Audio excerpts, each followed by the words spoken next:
Lahat po ibigay kasi napapalitan ang buhay ng tao, hindi. Okay. Hey YouTube, what's up? My name is Amam and welcome back to the channel here at AVLOGS, and it's that time of the year once again. It's Metro Manila Film Fest season!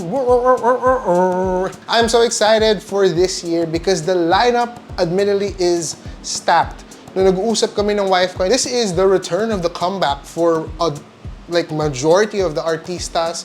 You have Sharon Cuneta, you have Vilma Santos, you have Ding Dong Dantes and Maricar Rivera, and therefore we actually didn't know where to start, but we did want to come closer to home, which is a family of two. So we'll start this review season of the MMFFs, and hopefully ma-review ko as much as I can every single film. And there's 10 titles kasi din, so hindi ko alam kung mapapanood namin lahat. Again, a family of two starring Sharon Cuneta alongside Alden Richards. I actually expected it to really tug on the heartstrings. In some ways it does. In some ways it's very emotional. I think it's credited to the acting performances.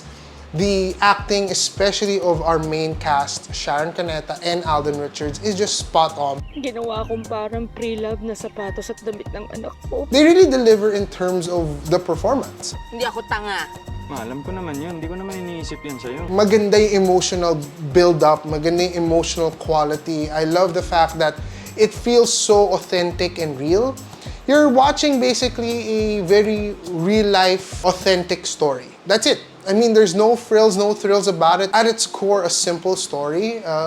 One about a son and a mother, and that's what actually the subtitle is, a mother and son story, and that's what you get. It's really about Sharon Cuneta as the mom and her son Alden. And I liked it. I liked the simplicity of it, na sobrang simple ng story, pero it gives avenue to make it emotional. But is it all out in the emotionality? I don't think so. I felt like when you think about the story, medyo meron pang pwede ibigay. I wasn't necessarily looking for a twist or turn, but then I felt like there could have been more. There could have been something else to push it into making it exciting all the more. I love the fact though that it combines different aspects or different morals and storylines. May storyline doon na si Alden was pushing her to go back into dating, and nagalit siya, tapos bigla naging overprotective naman yung son, tapos yung nanay medyo overprotective din. You see them mirroring each other. But then I love towards the end where Alden finally decides na he's gonna move on and he's gonna travel and work abroad. Iniwan niya nanay niya. There's that, yung parang, okay, kalas na tayo sa isa't isa.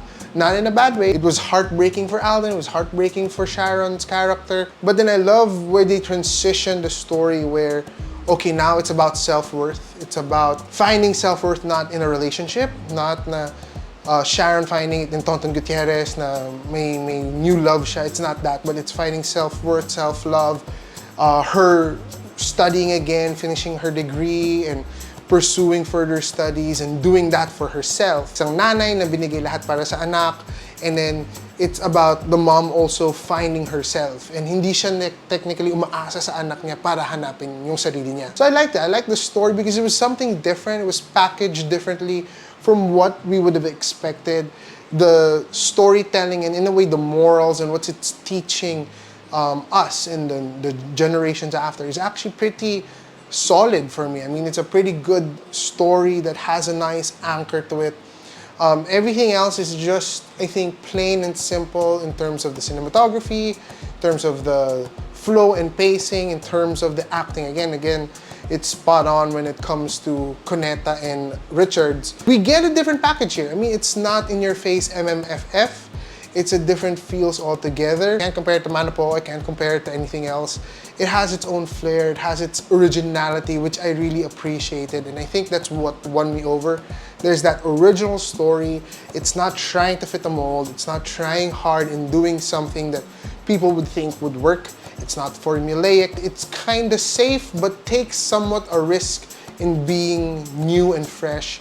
This is a worthwhile film, and I think a great start for us when it comes to the Metro Manila Film Fest for 2023. This being our first movie that we've seen, I enjoyed it, I liked it.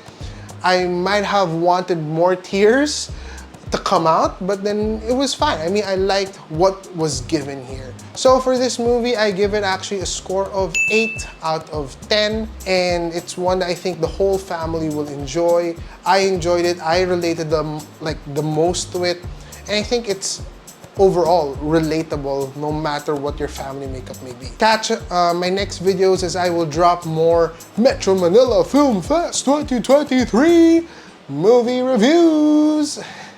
Yeah, I don't know why I'm making that voice. Anyway, so that's it for this video.